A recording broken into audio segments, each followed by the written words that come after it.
So, John, you were kind enough to step into an RTE class I was teaching last week, and the conversation came up about assessments, role assessment, and specifically RTE, but really in general. And it dawned on me, and I think on you as well, that we don't really have that in the market, not that I've seen. An assessment that shows not how well you're doing, but where your next opportunity improvement is, because that's what assessments are for, is to find the next place to improve. It's not to score yourself. It's not to compare yourself. It's to find out what's the next area for me to focus on, relentless improvement. So we started putting together some ideas, and the idea here with this podcast is let's just bring people behind the curtains and show them some of the productive or the production that we go through and the thinking, and we'll start putting something together.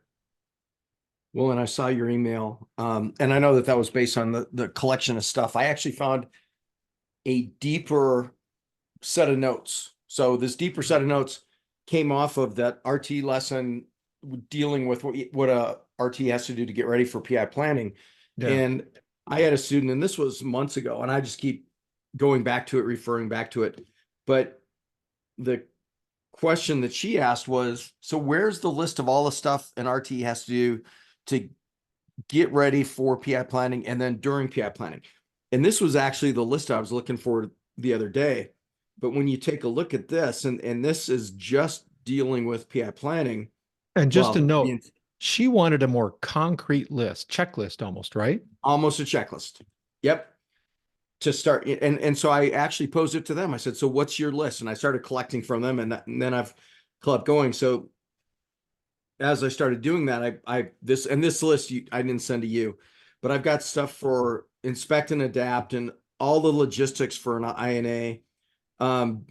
Actually during the INA, and then during PI planning and coaching content and coaching people. And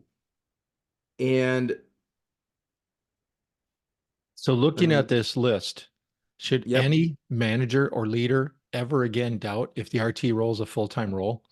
Well, and that's one of those conversations that we had that, and how many times have we heard a RTE is either on two arts, or they're doing the role of an RT plus a scrum master, direct report, or heaven forbid RT plus product manager. Yeah, that's even worse.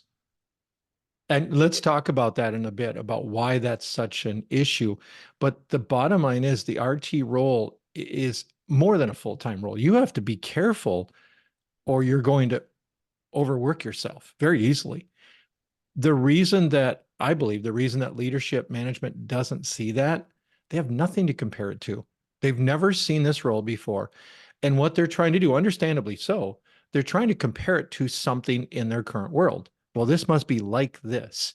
In my road racing, when we're coaching students, we're teaching them how to find corners, so that a corner type, so that they go to another track and they can say, oh, this corner's like that corner. This doesn't have that. This role is so different and unique. You have to start from scratch with the definition. I think it's worse than what you just explained. Okay. Here's why.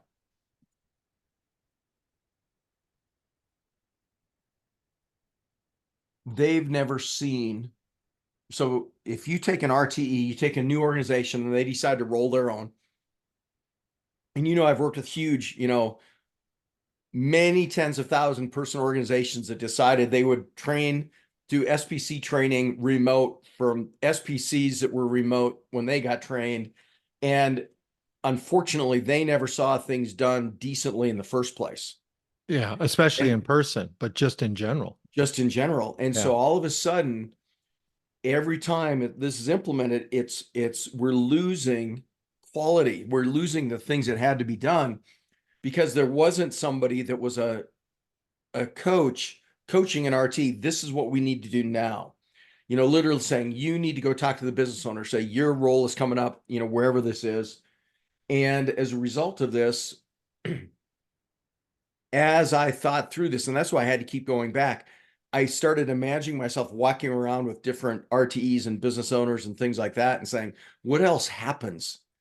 And the list is Mm. huge. I mean, this one, Yeah. and it sounds silly, but this is 3 pages of 10-point text that I just kept adding to about all the different ways to look at it.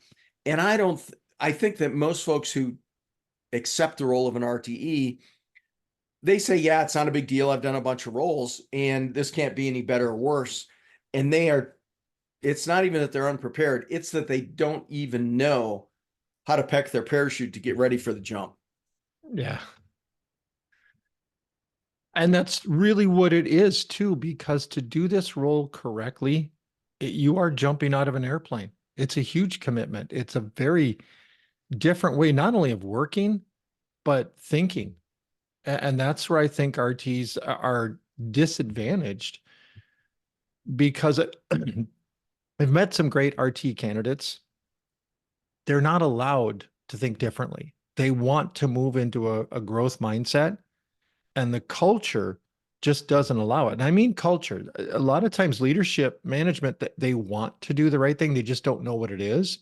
And they're still looking for that. Well, this is like this, that corner's like that corner.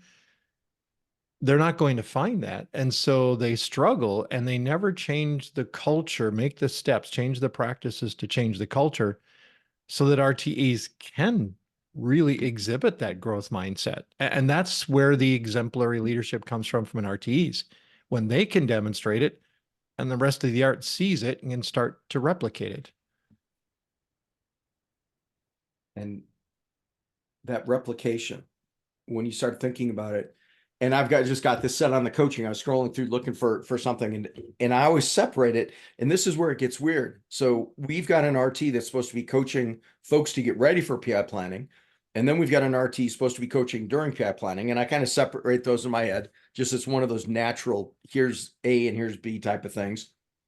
But as I go through this list, it's like just this short list during PI planning. And you think here, if you don't have an external coach that knows what they're doing, that RT is supposed to be coaching a lot of folks, business owners, product managers, Mm-hmm. system architects, all the scrum masters, which isn't even on here.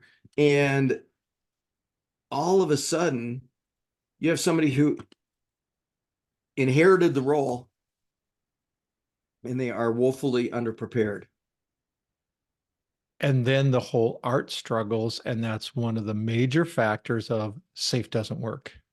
Well, you never Yep. implemented SAFE because you never actually fully supported the RT role. You never actually set it up to allow it to function the way it should. And that's where this assessment comes in, is if we can do this assessment to help people see uh, the areas they can improve in. Again, this isn't about setting up a scorecard or something to make them feel bad or anything. This is simply about saying, here's the things that you should be measuring on, and here's where you find the opportunities to improve. You know, it's interesting the way that you just explained that. And I want to show you something else. I was teaching LPM, and this was several weeks ago. Uh, there was a different conversation about how do I get better? And so in that class, I thought, how do I make a quick list? And by the way, what you're looking at is just a way that I sent it to myself, just my notes in Word doc. But here I had this list of 20 things, and I just capped it at 20. It wasn't that there are 20 or not 20, but it's just I stopped writing there. And what I was telling the folks in this portfolio management class was for each of these, you could look at it and then give yourself a score, anywhere from 0 to 10, whatever it is. And it gives you a way to self-assess where you're at with respect to those things that somebody that's doing portfolio management needs to get better at. And I see something like this for the RT too, is here, only you can figure out wherever your hotspots are or not, whatever you need to learn. But I think it's really important. And one of the things that you put in your list was that constant learning Yeah. every day. Because again, that uh, it spreads to the organization. they see that happening and they see it in the RTE and realize, wait a minute, we probably should be doing that again. Again, leading by example. But my biggest concern, and one of the main reasons for doing this, is not just about the here's where you can improve. It's here's what you can show leadership and management. These are the things you should be doing. If you want to be successful with SAFE, you've put a lot of investment into it. If you want to be successful, you need to honor this role, specifically the RTE. And if you don't, you are going to struggle. That is just a given. It's not a question, it's a guarantee. You will struggle with the implementation, and you're absolutely going to miss a lot of the success. So now we get into, and this is the list that you sent me. Mm-hmm. How do we get into making some sort of a way to get insight into this that's more than just, unfortunately, so many folks use the core competency assessments in a pattern in a way that doesn't work as well as they would hope. But how do we create something here that can actually be put in people's hands? So here's where I think we start, because I'm going to take share for a bit. This is one of the key improvements, I think, in version 6 of SAFE is these responsibility wheels, because they very clearly articulate what the RT is supposed to do. And what I like to call out is what's even more important, perhaps, what's not on here. Things like budget management, task management, just managing people in general. Not a good approach as an RT. And I know there's some back and forth within the SAFE community and so forth, even within Scaled Agile. But in my experience, RTEs even having direct reports is a conflict of interest, especially if it's Scrum Masters reporting to you and things like that. So that's one of the challenging things. A lot of organizations still have your path to advancement is how many people report to you. Well, so we're basically telling RTs, no, you need to settle into a role that will never have advancement. No, we need to change the culture. And part of the culture is let's go to HR. Let's go to people management and say, there's a problem with that. Advancement, career advancement should not be tied to how many people that report to me. That's old thinking. But again, the responsibility wheel, these things are on here for a reason. And I think they did a really good job of, at a high level, covering the key things needed. Now, again, we're going to give a little bit more guidance through the assessment. The assessment is as much an assessment as it is a checkpoint, almost your checklist approach. And have you ever met an RT that you hand that list to and they go, got it, I can do all those things tomorrow? No, No. they can't. But they can pick and choose from that and say, yeah, I can't do all of these tomorrow, but I could start on this one tomorrow. And that's the idea of the assessment with the, using the SAFE pattern, using the radar chart to see this is where my opportunities are. Closest to the center is not a problem, it's an opportunity. So that's where the opportunities are. The danger with this article, actually scroll back down to where you were, where it says facilitate PI planning. Yeah. And I was talking to Dr. Maher. He's one of my mentors for the last almost 20 years now. But in talking with him, and he made a comment, and I said, where the danger of these articles is in the commas and the bullets. Mm-hmm. And he goes, explain more. And I said, well, look at on day one of PI of planning, not of PI planning, but in there, they open the event, you've got the purpose agenda, working agreements, planning rules, expectations, logistics, and then there's more commas throughout there. Well, now if you think of this as a point in time and we're here, we've got to rewind backwards in time to say, okay, that RTE, if they're actually facilitating getting ready for this, just to get the briefings together, they're going to have to get with, take whatever briefings they had before, whatever template they use, whether it's out of the PI planning toolkit or wherever else, get those to the right people, get that started. So each of these commas and bullets to get here has a bunch of work. Oh, yeah, absolutely. And I don't think people understand that. No, in fact, that's one area I think there is a weakness perhaps in the responsibility wheel. Facilitating PI planning in the assessment we're starting to build, I have a separate complete section for PI planning preparation. And it's Yeah. such an important area because you need to prepare enough, but you also have to be careful you don't over prepare. The line I love in the RTE class: prepare enough to maximize the amount of interaction during the event. That is one of the most powerful statements in all of the scaled agile training because it's spot on. You need to prepare enough to come with what I call intelligent, informed questions. You don't come with no questions. You've answered everything, figured everything out. PI planning is a discovery session, but you do know enough that you can ask those intelligent, informed questions. And now the engagement is all about discovering the plan. Yeah, we have the background, we have the context, and it was further strengthened by the business context, the product solution, architectural solution, and so forth. It was strengthened by that, but it's not like we came in blind.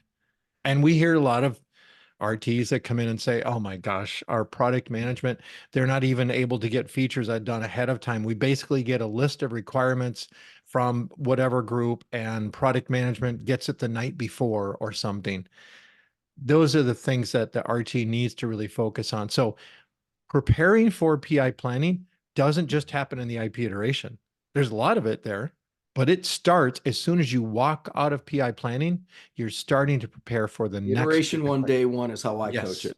absolutely. You're starting to plan for the next one. Now, Hey, it's not your focus, iteration one, day one, it's not your core focus, but you've already got the wheels in motion. and let's be honest, from a logistics perspective, if you are still doing these in person, which by the way, any of our listeners who are still doing it in person, God bless y'all, because that's where you really get power. Yes. But I want to pull on a different statement that you said, just a short thread on this.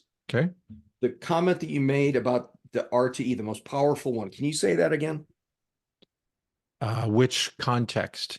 Apologies. The statement of the most powerful, Oh, your comment was statement. the most The powerful most, statement in the RT class. yes. And I think in possibly all of safe training, do enough pre-planning to maximize the amount of interaction during the event. And that statement, really important to me. When you said that to me, and by the way, prior to last weekend, I spent some days rereading Managing the Design Factory, Developing Products in Half the Time, and Principles of Product Development Flow. Again, I was looking for some stuff. So I go through them, and I do that probably once a quarter anymore for those books. But I was looking at where Reinertsen talks about the bathtub curve, you know, the economics curve, the U curve optimization. And when you said this statement about the RTE, I was thinking, okay, so here we've got a curve. And what Reinertsen says about that curve is the U curve optimization is really forgiving in this zone. So it's not like you have to plan right for this middle point and think you're going to get it perfect right.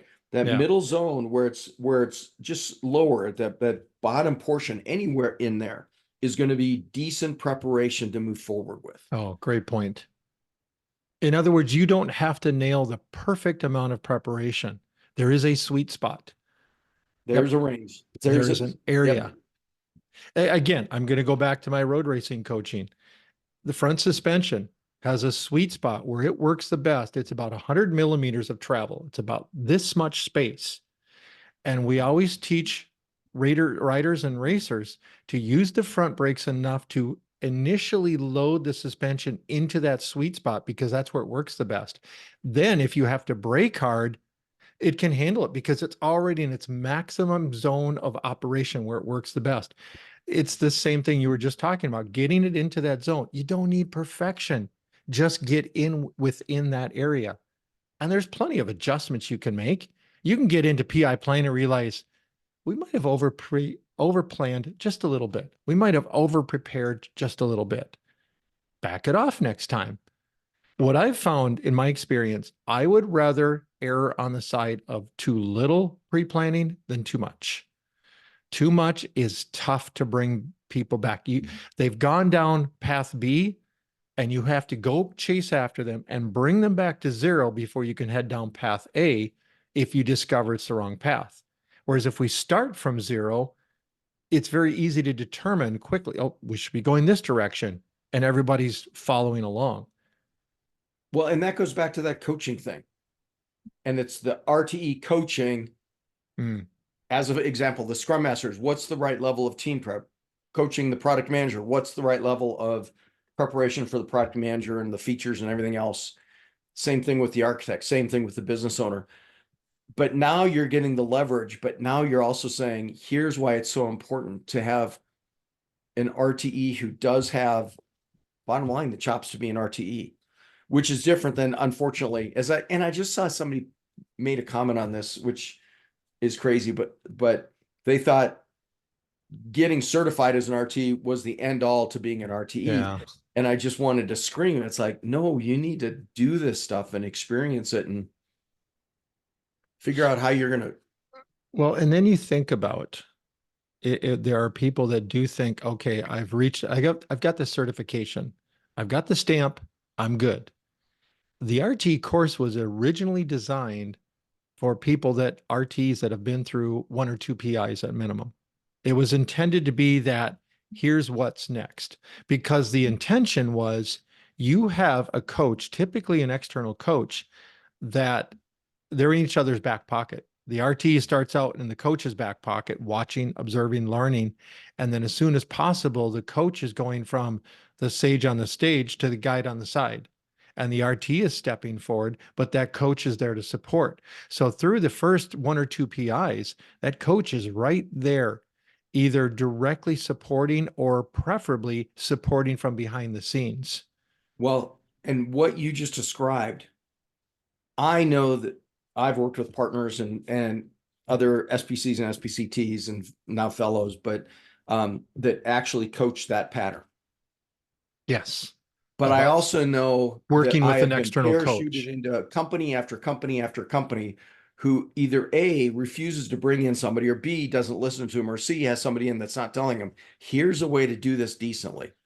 Here's a Yeah. way to find that reasonable spot on U-curve optimization in order to figure out where do you need to be prepared. And I think there's too many companies that truly just overload everybody so much that nobody has time to prepare for not just PI planning, but I would say almost anything that's important. Yeah. Well, it's back to the whole Tayloristic concept. My job as a manager is to make sure everyone is 110% busy. And Reinertsen and many others have proven no, it's the opposite. You need to make sure that they're not 100% busy, that they do have a capacity buffer. And study after study shows how it optimizes outcomes when you ensure that people do have a capacity buffer. And Yep. that's again back to the RTE role. That's the danger because they can easily overmax themselves. Even if you have management leadership that are supportive, that are helping build a different culture to build out that real learning organization where they can have a growth mindset, it's very easy for RTs to look around and say, I need to do this, and this, and not stop and not limit their whip. They fall into the same trap that others do. Yep. And the art suffers just as much from overcommitment as it does from undercommitment. So now when we get back to an assessment, we've got this, think of choose a point in time. And let's say it's PI planning right here. And actually, let's actually move it out a little bit after that. Let's say it's successfully getting to the point where you have committed to PI objectives and an art planning board and risk and everything else at the end of PI planning. So literally that's the end point, which somebody says, well, that's not the right end point. But I'm thinking from there, if you start working backwards, it expands. Mm-hmm. It expands to, the categories that you've started already as getting ready for PI planning and then doing PI planning and then a continuous learning and coaching, but it all feeds that. And it's like a backwards tree. It's all those nodes that you say, here's things to think about. And the first step back is that list of 5 things, whether you use the responsibility wheel or the additions that you've got so far. And then each of those, you take another step back. And now each of those has 6 or 8 or 10 things that are feeding it. Things to think about. Again, never going to be perfect. It's not a checklist approach, but there's lots of stuff that goes into this because now if we're coaching somebody during PI planning, coaching an RTE, better yet, coaching an RT to coach, they've been working on their coaching perspective for a long time, getting ready to be coaching in PI planning also. So there's a lot of interaction. There's points of intersection on where the real value gets developed and built upon.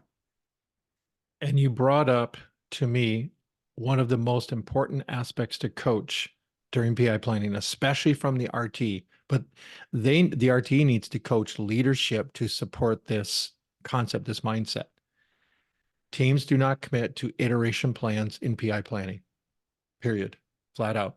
You and I have both worked at clients together, one in particular we know of, that the teams, even after Safe for Teams training, and we have really good leadership support and talking about what are you committing to? Team objectives and the R planning board, at that time called the program board. Great, awesome. Get into PI planning, get into the first breakout, and they're standing around looking at us. What are we supposed to do? And then they started just planning iterations deep dive. No, you plan iterations in PI planning to discover the other things, to discover the objective, discover the risk, discover a way to deliver the features. The iteration plan is a what if scenario. It's one of many possible ways we can deliver on this value. But RTEs need to be the first line of defense to coach that. They observe it when the teams are getting too detailed on an iteration plan. They're really worried about creating detailed stories in PI planning, which you absolutely do not need.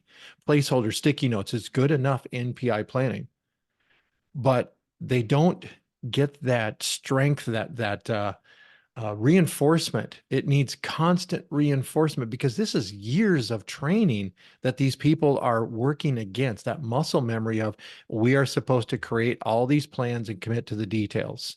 And that's the opposite of what we want. We want a high level enough plan that we know we're all going the same direction and we've discovered the major dependencies, the major risks. We've discovered a way we think we can meet the features leading to the milestones and the key events. And that's it. That's all we want to plan. Any more than that just becomes dangerous. So we are at over 30 minutes here. It's amazing how quickly our conversation can carry on. I say we cap this here and let's start working on the assessment. And we will provide this as part of the podcast when this is released, at least the early version. And the one thing I want to call out, though, if anyone wants to use this, please feel free, grab it, use it, let us know. Feedback, questions that are missing, questions that don't make sense. Why is this such a critical aspect? Why is this not included in here? How do I use it? Questions like that. This assessment we're building is not from Scaled Agile. It's not directly built by them. It's built by our years of experience coaching RTs, working with arts. But we want to hear how it's working for you and where it's not working for you so we can improve it. This is a work in progress. And you just use the word assessment. And I don't know that it's really assessment. I don't know that it's really is or isn't a checklist or is or isn't training or isn't whatever else, but it's a discussion point or it's a topic to bring into discussion to get improving for an RTE. You could almost call it a checklist driven guide. Here's how I get better at the role is I keep running this, whether it's assessment, run through the checklist, whatever, score myself, have others score me perhaps, and see again, not where all the problems, not where I'm failing. That's not what it's about. It's where's the next opportunity to get better than I am today. That's it. Yep. All right. Great discussion, John. Let's cap it off here and let's get to work.